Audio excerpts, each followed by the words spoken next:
And we have another church that's here in Maryland.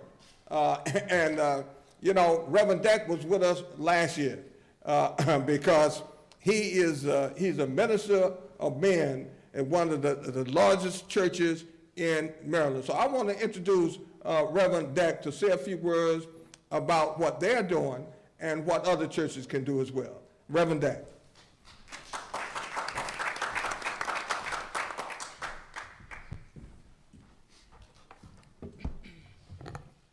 Thank you, Tom, for that introduction, and Dr. Artie, and see so many friends and members here. I'm grateful to be here. I'm only going to take a few moments to talk about the partnerships. And Reed Temple, our services have so many personalities. If you want to talk back, it's okay. If you go to a synagogue, mosque, or temple, it's okay. If you're an atheist, just say amen and think about it, agnostic. But we're going to try to have a little fun, but talk about something serious right now. Martin Luther King said in his seminal book, where do we go from here? Chaos or community? Chaos or community. No man, woman, or individual or institution is an island unto themselves. You can't do it alone. I don't know if anyone in here, no matter what your triumph was, I bet someone helped you to achieve some of the goals that you had for yourself. It's impossible to do it by yourself. I don't care if you have the money of Bill Gates, it's not enough, all right? But it's so important to build what I call the beloved community. And some of the greatest advances in history have been through the church. Not all has been good, but a lot of it's been good. And if you look through the corridors of history, you'll see that some of the great moves to help ourselves came through the church. And the church, when it does something good, it must link into the community. We have 16,000 members, but that's definitely not enough to fight this enemy called prostate cancer. And one soldier on the battlefield is not going to defeat it. You just need to go across the pond over to Liberia and look at what the Ebola virus is doing. And the president got up in front of the United Nations and said, we're not doing enough. And I don't believe that we're doing enough. And the reason I say that is I'm looking at evangelists and people who can go out and talk about this partnership with an organization I consider one of the best, that's PHEN. Sometimes I ask a question. I ask the men, where is your prostate?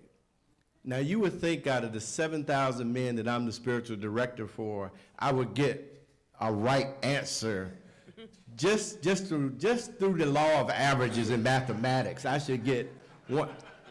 It utterly surprised me. So I didn't even ask the follow-on question, what is this function?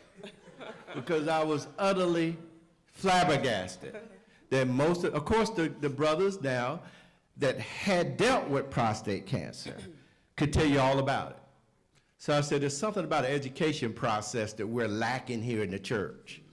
And Dr. Artie hooked us up and hooked up with Tom and PHEN, and then the education started. We held a great symposium at the church, and we had some of our experts and some of PHEN's experts, and I think I heard Dr. Robinson just tore it up in here, one of our members.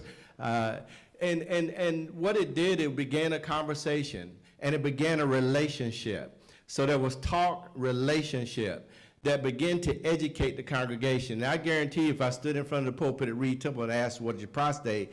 Now I would begin to get the answer, because I have a partner that we've latched on to help us through this situation.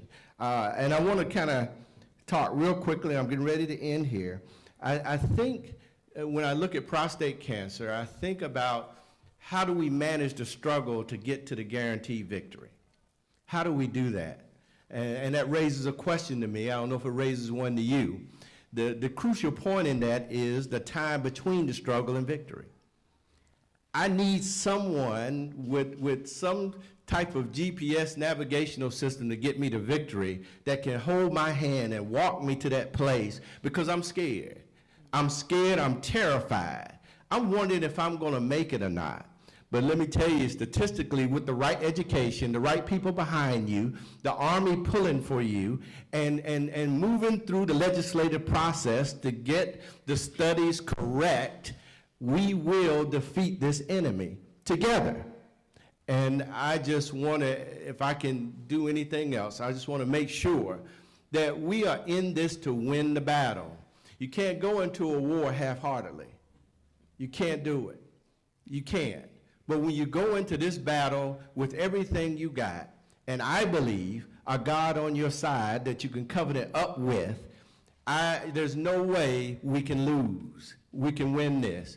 And I'm grateful for PHEN, for all that you do, Tom, and hooking up with the churches. Reverend Washington's still talking about your visit with him. That, I don't know what you guys said, he won't tell me, but it was good. So keep up the good fight. And tell other churches, tell your synagogues, get the word out so that they can join this aggregation, so that we ask the question, what is the prostate? The answer will come back, I know what it is because I was healed. God bless you.